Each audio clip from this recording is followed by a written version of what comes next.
Hi there, Anthony. We're just at the Mareeba Seedsavers, and we've just been for a walk around your very amazing, luscious, bountiful looking orchard here. And what sort of planting are you using here? It's much more full than most farms.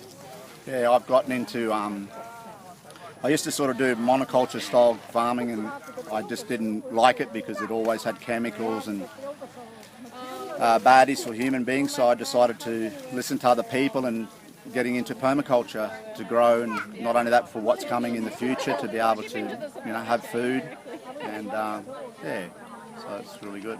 Great. And what have you found has been changing about your soil underneath? Oh, first of all, can you just tell us what it looked like, what your orchard looked like before you started making the changes? When I first bought the place had been used for cattle and stocking, and it was really hard soil. There was no nutrients here, you couldn't grow much on it, and it was just flat ground. So what I did is I added to the soils, I put a lot of minerals into the soil, like calcium and magnesium, chicken manure, mill mud, and I built the soils up a bit, and then I started rowing it. It was all flat ground, and I've rilled it all up, and once I rilled it up, I put mulch hay on top of that, and then I started planting into that, and ever since I've done that, I've noticed the soils are starting to change.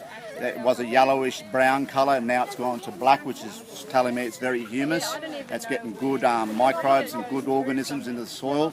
And also when we lift the hay and the mulch now, I continuously mulch it every 6 to 8 months, and I noticed that now the soils are getting really cool, and there's a lot of little beetles, bugs and worm castings under there, so the soils are really improving. And as you can see on the trees and the colour of them, it tells you what's I've given it love, and I can see now the love is coming back from the trees and the plants. That definitely looks like a very beautiful, loving orchard you've got there. So I notice when you're walking around your orchard that it's quite a bit cooler than out on the open paddock. So, and you're talking about cooler soils. So how do you feel that has an effect how would it have an effect on the planet if more people farmed like this? Yeah, 100%. I know by growing trees and Excuse me, quick, thank you, mate. It was very good. plants that we're giving back. The earth has been stripped, as we know. It's been raped and pillaged, and by putting plants in, it also brings more rain. I feel the more plants we put in, we'll have more rain. It also keeps the place nice and cool. The soils are cool, the plants are cool, the animals are cool, and it will also look after human beings. And as you can see here, I put a little row of trees here because the sun shines onto the shed here, and what I want it to do is to be able to take the heat off the shed, and metal, as we understand, draws heat. So by using these plants, it will cool down my shed also. So it's a natural way of cooling and looking after the environment.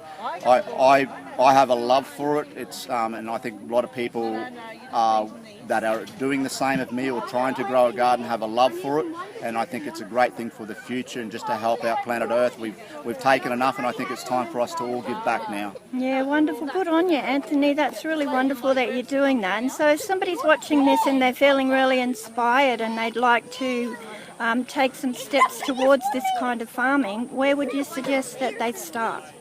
I just suggest to take little steps, especially if you haven't done farming or growing gardens, and is to, I say it time and time again, a little bit of effort and you'll get something beautiful. And it's nice to be able to put a seed in and turn around 6 months later and look at that seed, or 3 months later, or if it's a perennial or it's an annual, and to be able to look back on what you grow, and not only that, you get fed from it, you know what's been put into it, not the stuff that we buy from the shop. We don't know who grew it, what they've done to it. So it's also... It's healthy for the environment, it's healthy for the land, and it's healthy for human beings. So for anyone that wants to grow, if you want good health, I feel it's a good place to unwind, is in the garden. It alleviates any stress and anxiety and the things that we face, and it's a beautiful place to be, and also to see all the little animals and everybody working together, where it's the plant and the air and the birds and the environment. I think it's all time that we give it all back to, That's it's a beautiful wonderful. planet.